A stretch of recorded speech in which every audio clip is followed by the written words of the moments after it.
11 বছর পরে আজ গ্রামে ফিরছি। না, গ্রাম বললে ভুল হবে। গ্রামে নয়, আমি আমার বাড়িতে ফিরছি। চোখের কোণটা কি একটু ভিজে গেছে? না, এখন আর চোখে জল আসে না। চোরের মতন আজ 11 বছর ধরে পালিয়ে বেড়াচ্ছি একটা না করা অপরাধের ভার কাঁধে নিয়ে। অপরাধের ওজনটা নেহাত কম নয়। যা আমি করিনি সেই অপরাধের ভার কাঁধে করে ঘুরে বেড়াতে ঠিক কতটা কষ্ট হয় তা বুঝিয়ে বলা ভীষণ কঠিন। আমি কবি নই, তাই হয়তো কাব্যি করে বলতে পারবো না। তবে কষ্টটা সত্যিই খুব যন্ত্রণাদায়ক। তবে মা বিশ্বাস করে আমাকে, জানে যে আমি দোষী নই, আমি কোনো অপরাধ করতে পারি না। তার চোখে আমি একজন কর্তব্যপরায়ণ ছেলে। কিন্তু আমার গ্রামবাসীর চোখে না, বোধহয় ভুলই বললাম। আমার গ্রাম নয়, আকাইপুর গ্রামের সবার চোখে আমি একজন ফেরারি আসামি, একজন খুনি। আজ থেকে 11 বছর আগের সেই রাতটা আমি হয়তো কোনোদিন ভুলতে পারবো না। ওই রাতটা আমার জীবন থেকে কেড়ে নিয়েছে আমার বাড়ি, আমার গ্রাম, আমার বাবা, আমার পুরোটা জীবন। জানি না, আমি সত্যিই জানি না আর কোনোদিন বুক ফুলিয়ে দিনের আলোতে আমার গ্রামে ঘুরে বেড়াতে পারবো কি না। জানি না আমার মাথায় লেগে থাকা এই খুনির তকমাটা কোনো দিনও আমার জীবন থেকে ঘুচবে কিনা। তবে যদি ঘোচেও, তাও হয়তো কোনোদিন ভুলতে পারবো না সেই রাতটার কথা। রাত তখন 10টা বাজে। পরদিন কলেজে প্রথম পরীক্ষা। পড়ছিলাম, এমন সময় আমার এক বন্ধু সুরাজ এসে জানলার পাশে দাঁড়িয়ে আমাকে ডাকলো। বিজয়, এই বিজয়, বল, কি হয়েছে এত রাতে? আর তোর চোখ মুখের এরকম অবস্থা কেন? তাড়াতাড়ি পালা, এখনই। পালাবো? পালাবো মানে? কেন, কি হয়েছে? মিলি খুন হয়েছে। মানে কি বলছিস এসব? ঠিকই বলছি, মিলি খুন হয়েছে। আর ওকে মেরেছে ওদের পাড়ার গুন্ডা বিজুদা। আর পুলিশের কাছে গিয়ে বলেছে তুই মেরেছিস। পুলিশ আসছে, তুই পালা এক্ষুনি। আমিও পাগলের মতন পালিয়ে এসেছিলাম, আর ঠিক সেই সুযোগটাই নিয়েছিল ওই শয়তান বিজু।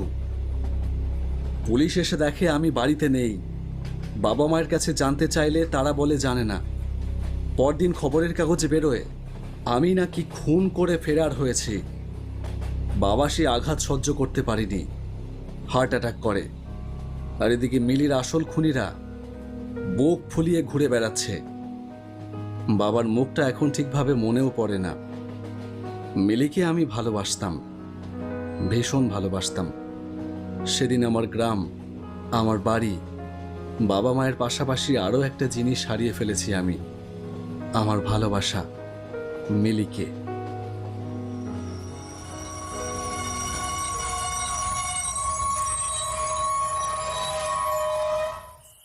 ট্রেনটা মাঝের গ্রাম স্টেশনে এসে দাঁড়িয়েছে। আমি যেই কামরায় বসে আছি সেটাতে আমি ছাড়া আর কেউ নেই। গরম লাগছে ভীষণ। মুখ থেকে কালো রুমালটা কি খুলবো? কেউ আবার দেখে চিনে ফেলবে না তো? উঠে দাঁড়িয়ে সাহস করে ট্রেন থেকে নামলাম। অনেকক্ষণ হলো ট্রেনটা দাঁড়িয়ে আছে। একজন লোক এগিয়ে আসছে, আমাকে দেখে বলল, ট্রেন এখন ছাড়বে না। বনগাঁ থেকে ট্রেন এখনো ছাড়েনি, লেট আছে, আধ ঘন্টা পরে ছাড়বে। বলেই লোকটা চলে গেল। তার মানে এখনো 45 মিনিট পরে মাঝের গ্রাম থেকে ট্রেন ছাড়বে। এতক্ষণ ট্রেনের ভেতরে গিয়ে বসে থাকলে ঘুম পেয়ে যাবে। রাতও অনেকটাই হয়েছে। স্টেশনের পাশেই একটা মাঠ। ভাবলাম একটু হেঁটে আসি। হাঁটতে হাঁটতে প্ল্যাটফর্ম থেকে নেমে মাঠটার দিকে এগিয়ে গেলাম। বেশ অন্ধকার মাঠটায়। স্টেশন থেকে সামান্য আলো আসছে। সেই আলো আধারিতে কেমন যেন মায়াবী লাগছে মাঠটাকে। একবার চারপাশে চোখ বুলিয়ে নিলাম। কেমন যেন ভ্যাপসা গরম। মুখের কালো রুমালটা এইবার খুলবো ভাবছি। এমন সময় নজরে পড়ল বেশ কিছুটা দূরে একটা বেঞ্চে কেউ যেন বসে আছে। অন্ধকারে তাকে একটা কালো অবয়ব মনে হচ্ছে। আবার সেই ভয়টা নাড়া দিয়ে উঠল। যদি আমার চেনা কেউ হয়, যদি আমায় চিনে ফেলে। উফ, কতদিন কারোর সাথে কথা বলি না। মন থেকে অযথা ভয়টা ঝেড়ে ফেলে এগিয়ে গেলাম সেই লোকটার দিকে। এত রাতে আকাইপুর থেকে এত দূরে, এই রাতের বেলা কেই বা আমার চেনা জানা লোক থাকবে? কাছাকাছি গিয়ে ভাবলাম কী বা কথা বলবো। কথা শুরু করার তাগিদে একবার গলা খাকানি দিয়ে বললাম, আজ গরমটা একটু বেশিই পড়েছে, তাই না? লোকটা আমার গলার আওয়াজে চমকে উঠল। তারপর আমার দিকে তাকিয়ে বেশ একটা স্বাভাবিক হয়েই খসখসে গলায় বলল, হ্যাঁ, আজ কদিন ধরে বেশ গরম পড়ছে। বৃষ্টির তো দেখা নেই। তা আপনাকে তো ঠিক চিনলাম না। লোকটার পাশে গিয়ে বসলাম। তার পরনে একটা ধূসর রঙের ফতুয়া আর একটা নোংরা ধুতি, গোলগাল মুখ, মুখে অগোছালো দাড়ি, চোখ দুটো বেশ বড়, তার মধ্যে ছোট ছোট মণি দুটো বড্ড বেমানান লাগছে। বললাম, আমি বাড়ি ফিরছিলাম, আকাইপুরে থাকি। বনগা থেকে ট্রেনটা লেট আছে, ভীষণ গরম লাগছিল, তাই হাঁটতে হাঁটতে এদিকে আসলাম। তাই এই গরমে মুখে রুমাল বেঁধে রেখেছেন কেন? খুলে ফেলুন। আমি হাত দিয়ে টেনে রুমালটা খুলে ফেললাম।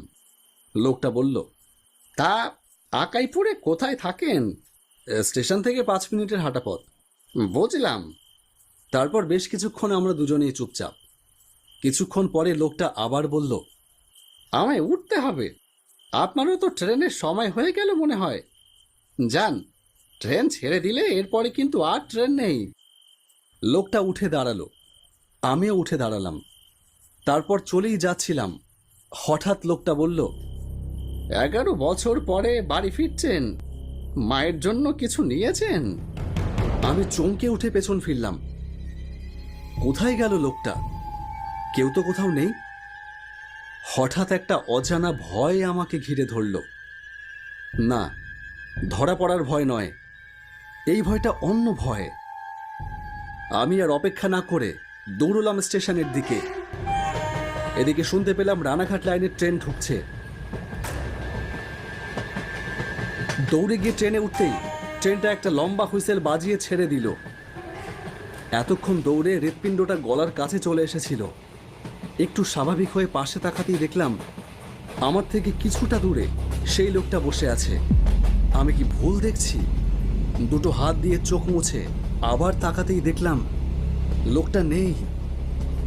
তারপর সামনে তাকাতেই আমার হৃৎপিণ্ড বরাবর যেন একটা বরফ শীতল স্রোত নেমে গেল।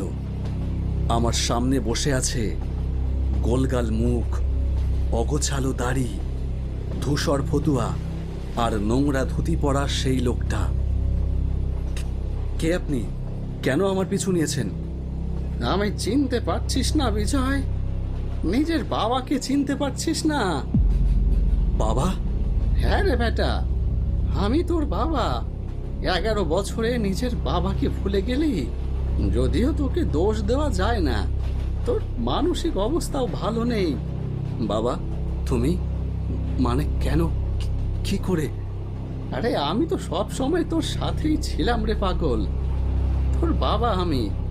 তোকে সমস্ত বিপদ থেকে বাঁচানোর দায়টাও যে আমার। যতদিন না তোকে পুরো সেই অপরাধ থেকে মুক্ত করতে পারছি, ততদিন যে আমারও মুক্তি নেই। কি বলছো বাবা? আর আমার মুক্তি কি করে হবে এসব? আমি আর কোনোদিনও এই যন্ত্রণা থেকে মুক্তি পাবো না। পাবে বিজয়। দেখলাম বাবার ঠিক পাশে একটা অষ্টাদশী তরুণীর মূর্তি ফুটে উঠল। একে আমি চিনি, একে আমি ভালোবাসতাম। মিলি, তুমি? হ্যাঁ, আমি। তোমার আর কোনো ভয় নেই বিজয়। 11 বছর ধরে আমাদের খাটনি বৃথা যায়নি। আমাদের উদ্দেশ্য সফল হয়েছে। মানে? এই 11 বছর ধরে একটা রাতও ওই বিজুকে শান্তিতে ঘুমোতে দিইনি আমরা। সব সময় ভয় দেখিয়েছি। বিজুকে দেখলে এখন আর চিনতেই পারবে না। টানা 11 বছর ধরে শান্তিতে ঘুমাতে না পেরে ওর অবস্থা খারাপ হয়ে গেছে। আর বেশি দিন বাঁচবেও না হয়তো। মৃত্যুর আগে শেষমেশ ওর অপরাধবোধ জেগেছে। আজ বিকেলেই ও থানায় গিয়ে সবটা স্বীকার করেছে। বিজু এখন পুলিশের হেফাজতে। আর তোমার উপর থেকে সমস্ত অভিযোগ পুলিশ খারিজ করেছে বিজয়। তুমি এখন মুক্ত। তোমরা সত্যি বলছো? আমি স্বপ্ন দেখছি না তো? না বিজয়, স্বপ্ন নয়, সত্যি। সত্যি তুমি মুক্ত, আর এবার আমাদেরও মুক্তি। চলি বিজয়। দাঁড়াও, আবার কি হলো রে? তোমাকে একটা কথা কোনোদিনও বলা হয়নি বাবা। আজ না বললে আর কোনোদিনও হয়তো বলতে পারবো না। আবার কি বলবি? আমি আমি তোমাকে খুব ভালোবাসি বাবা। বাবার চোখের দিকে তাকানোর সাহস হচ্ছিল না, তবুও সাহস করে শেষবারের মতো বাবার মুখটা দেখলাম। বাবার চোখ দুটো ভিজে গেছে। এই জলটা কি দুঃখের নাকি সুখের সেটা বুঝতে পারলাম না। আমার চোখের সামনে হাওয়ায় মিলিয়ে গেল দুটো ছায়া শরীর। ট্রেনটা এসে থামলো আকাইপুর স্টেশনে। ট্রেন থেকে নামতেই একটা লম্বা হুইসেল দিয়ে